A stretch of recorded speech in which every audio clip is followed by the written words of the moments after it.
अस्सलामुअलैकुम। Last lecture में हमने डिटर्मिनेंट का तरीका देखा था, उसका कॉन्सेप्ट सीखा था कि हम डिटर्मिनेंट किस तरह निकाल सकते हैं किसी भी मैट्रिक्स का, और सिंगुलर नॉन सिंगुलर मैट्रिक्स का हमने कॉन्सेप्ट देखा था। आज हमारा जो इम्पोर्टेंट तीन टॉपिक है वो है एडजॉइंट ऑफ मैट्रिक्स। ठीक है, एडजॉइंट ऑफ मैट्रिक्स क्या है, इसको हम किस तरह निकालते हैं। एडजॉइंट जो है इसको हम निकालते हैं, इसको हम तब निकालते हैं जब हमें किसी मैट्रिक्स का निकालना होता है इन्वर्स। जब हम किसी मैट्रिक्स का इन्वर्स निकालते हैं ना, मल्टीप्लिकेटिव इन्वर्स और इन्वर्स, तब हमें चाहिए होता है मैट्रिक्स का एडजॉइंट। एडजॉइंट भी डिटर्मिनेंट की तरह 2/2 का निकल सकता है, 3/3 का, 4/4 का। हमारी बुक में खाली 2/2 को मेंशन किया गया है, इसलिए हम 2/2 को ही करेंगे। 3/3 का फर्स्ट ईयर में और ये BSc में है।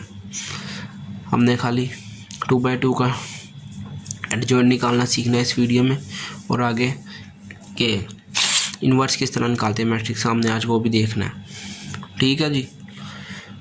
तो जी एडजॉइंट निकालने का जो तरीका है, फ़र्ज़ करें आपके पास ये मैट्रिक्स है ABCD, सिंपल केस ले रहा हूँ। इसका जब हम एडजॉइंट निकालेंगे तो ADJ लिख के आगे डॉट डालेंगे, एडजॉइंट की शॉर्ट फॉर्म ऑफ A। जब आपने एडजॉइंट निकालना है ना, तो जो उनसी डायगोनल एंट्रीज है ना, जो मैंने पहले भी बताया था, जो उनसी इस तरह की एंट्रीज होती हैं, उनकी आपने क्या कर दी ना, इंटरचेंज कर देना। यानी ये जो इधर है ये इधर आ जाएगी, और ये जो है ये इधर आ जाएगी, ये इधर आ जाएगी, और बाकी जो बचेंगे उनके आपने साइन चेंज कर देने। D ऊपर आ जाएगा, A नीचे आ जाएगा, ये इधर ये इधर, ये +C है -C, ये +B है, ये -B। इनके साइन चेंज कर देने हैं और इनकी जगहें चेंज कर देनी है। फिर जो हमें जो मैट्रिक्स हासिल होगा वो होगा एडजॉइंट ऑफ मैट्रिक्स। ठीक है, तो अब आपको बताते हैं कि ये यूज़ कहाँ होता है एडजॉइंट निकालना। ये किसी भी मैट्रिक्स का एडजॉइंट यूज़ कहाँ होता है, अब हमने इसका यूज़ देखना है। ठीक है जी। और अब हम देखते हैं कि किसी भी मैट्रिक्स का जब हमने इन्वर्स निकालना होता है तो एडजॉइंट किस तरह यूज़ होता है। जैसे ये देखें, A का जब हमने इन्वर्स निकालना है ना, तो सबसे पहले हमें चाहिए होगा adjoint of A divided by A का डिटर्मिनेंट। ये होता है जी इन्वर्स निकालने का फॉर्मूला है। ये जिसका इन्वर्स निकालना है उसके ऊपर -1 लिख देना, लिखना adjoint of matrix divided by its determinant. ये है जी इन्वर्स निकालने का तरीका। इसको मल्टीप्लिकेटिव इन्वर्स भी कहते हैं, सिंपल इन्वर्स भी कहते हैं। ठीक है जी। तो अब आप क्वेश्चन नंबर 3 पे देखें, एक्सरसाइज 1.5 के।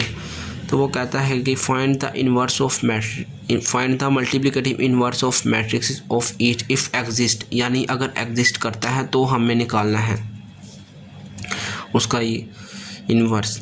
अब ये एग्जिस्ट कब करता है इन्वर्स, हमने कंडीशन देखनी है। कंडीशन ये है कि A must be non singular.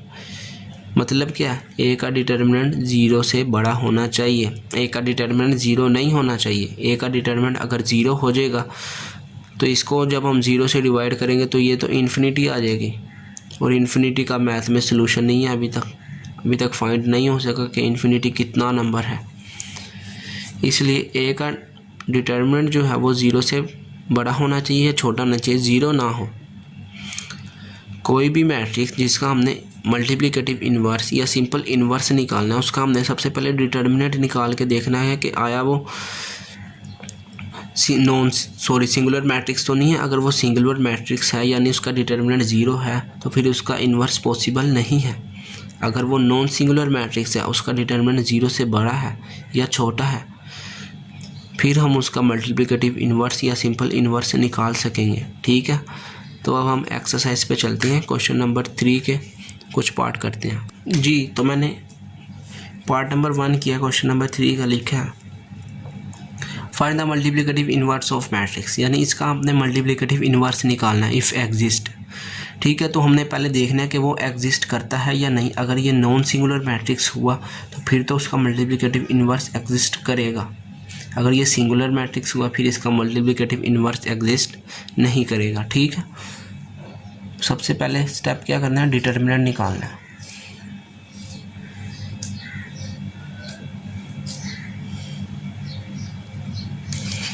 जी। तो डिटर्मिनेंट निकालने के लिए इसको इससे मल्टीप्लाई करते हैं, फिर इसको इससे। -1 को मल्टीप्लाई करेंगे 0 के साथ, बीच में -2 को मल्टीप्लाई करेंगे 3 के साथ। तो जब हम a का डिटर्मिनेंट निकालेंगे ये आएगा, ये 0 हो जाएगा, -2 3 = 6। तो a का डिटर्मिनेंट हमारे पास क्या आया, -6, नॉट इक्वल टू 0। इसको कहते हैं नॉट इक्वल। इक्वल के ऊपर क्रॉस डाल के ना, लाइन डाल के, इसको हम कहते हैं not equal.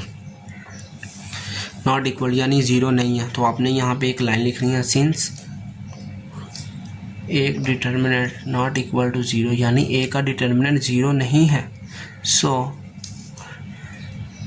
Inverse of a is possible. यानी कि अब हम a का इन्वर्स निकाल सकते हैं क्योंकि उसका डिटर्मिनेंट 0 नहीं है। क्योंकि इन्वर्स निकालने की शर्त ही यही थी, सबसे पहली कंडीशन ही यही थी कि वो नॉन सिंगुलर होना चाहिए। ठीक है जी। तो अब हमने निकालना है एडजॉइंट। इन्वर्स का मैंने आपको फार्मूला बताया था ना, adjoint of a over a का डिटर्मिनेंट। डिटर्मिनेंट तो हमने निकाल लिया और यही कंडीशन थी, पहले आपने डिटर्मिनेंट ही निकालना है, फिर ही आपको पता चलेगा कि इसका इन्वर्स निकाल सकता है या नहीं। अब a लिखेंगे, -1 3 2 0। अब जी एडजॉइंट ऑफ a, इसका मैंने आपको तरीका भी बताया था थोड़ी देर पहले। एडजॉइंट निकालना है तो ये जो डायगोनल एंट्रीज हैं इन दोनों को इंटरचेंज कर देना। 0 को ऊपर ले जाना, -1 को नीचे ले जाना, 0 ऊपर -1 नीचे, और जो उनसे बाकी हैं इनके आपने क्या कर देने हैं, साइन चेंज कर देना। ये पॉजिटिव है, ये भी नेगेटिव, ये पॉजिटिव है, ये भी नेगेटिव। ठीक है। तो आप देखें ना कि जिसको ये डिटर्मिनेंट नहीं निकालना आता तो वो भी एक सवाल किस तरह करेगा, ये इन्वर्स वो किस तरह निकालेगा जिसको डिटर्मिनेंट ही नहीं निकालना आता। इसलिए मैंने आपको लास्ट लेक्चर में कहा था कि आप डिटर्मिनेंट की प्रैक्टिस करें, ये बहुत ज़्यादा इस्तेमाल होता है। और ये जो क्वेश्चन नंबर 3 है ये मेरे ख्याल स्मार्ट सिलेबस में भी नहीं है। आप कहेंगे कि आप क्यों कराई जा रहे हो, फजूल में टाइम ज़ाया कर रहे हो, तो ये टाइम ज़ाया नहीं है। आगे जो 1.6 है ना ग्रामर रूल, वो इसी पे ही बेस है, इसी पे ही बेस्ड है। अगर आपको ये बेसिक नहीं आती होगी तो आप वो लॉन्ग क्वेश्चन किस तरह करोगे 5 नंबर का। इसलिए ये आपने प्रैक्टिस के लिए लाजमी करनी है। अब जी इन्वर्स का फार्मूला क्या, adjoint of a over a का डिटर्मिनेंट। जी इन्वर्स को हम जाहिर करते हैं उसके ऊपर -1 लिख के। एडजॉइंट क्या है, एडजॉइंट ऑफ a ये निकाला 0 -3 -2 -1 ओवर a का डिटर्मिनेंट। डिटर्मिनेंट क्या है a का, -6। अब मैं इस पूरे मैट्रिक्स को -6 से डिवाइड कर देना। अब डिवाइड किस तरह करेंगे, आप कहेंगे ये तो हमें बताया नहीं था, मल्टीप्लिकेशन बताई थी। तो आप इसको यूँ करके लिख लें, 1/-6 मैट्रिक्स को अलग करके लिख लें।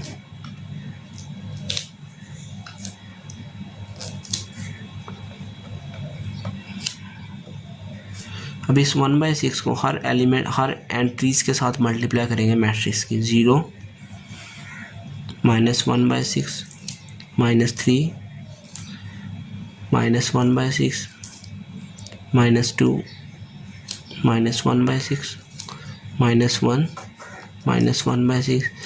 ये आपको मैंने काफ़ी पहले वाले लेक्चर में बताया था कि multiplication of matrix with real number. ठीक है जी। तो आप देखें जब हम 0 को किसी भी नंबर से मल्टीप्लाई करते हैं तो आंसर क्या आता है, 0। तो ये सिंपल बन जाएगा 0। ये माइनस और ये माइनस मल्टीप्लाई होंगे तो आंसर क्या आएगा, प्लस। 3 1 = 3, 3 2 = 6, ये आएगा +1/2। ये भी माइनस, ये भी माइनस, ये भी प्लस हो जाएंगे। 2 1 = 2, 2 3 = 6, 1/3। ये -1 है, ये -1/6 है। -1 को जब -1/6 से मल्टीप्लाई करेंगे तो आंसर आएगा 1/6। ठीक है। तो ये हमने निकाली है इन्वर्स, मल्टीप्लिकेटिव इन्वर्स ऑफ ए। कभी स्टेटमेंट में खाली इन्वर्स कहता है, कभी मल्टीप्लिकेटिव इन्वर्स कहता है दोनों चीज़ें यही सेम ही है, मेथड दोनों का सेम ही है निकालने का। ठीक है। तो अब हम मज़ीद इसके कुछ पार्ट करते हैं। जी तो अब हम इसके पार्ट 3 पे आ गए हैं। c इज इक्वल टू -2 6 3 -9, ठीक है। इसका भी हमें कहता है find the multiplicative inverse of matrix. पहले आपने क्या करना है, कंडीशन देखनी है कि इसका मल्टीप्लिकेशन इनवर्स एग्जिस्ट करता है या नहीं। तो इसके लिए क्या करना पड़ेगा, डिटर्मिनेंट लेना पड़ेगा, -2 6 3 -9।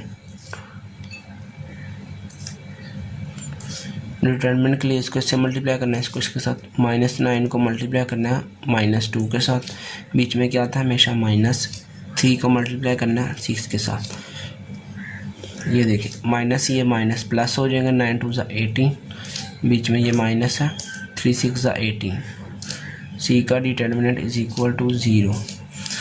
अब इसका डिटर्मिनेंट 0 आ गया है, तो क्या अब हम इसका मल्टीप्लिकेटिव इन्वर्स या खाली इन्वर्स निकाल सकते हैं? जी आप सही सोच रहे हैं, हम इसका नहीं निकाल सकते। तो हम यहाँ पे लिखेंगे since C determinant is equal to 0, so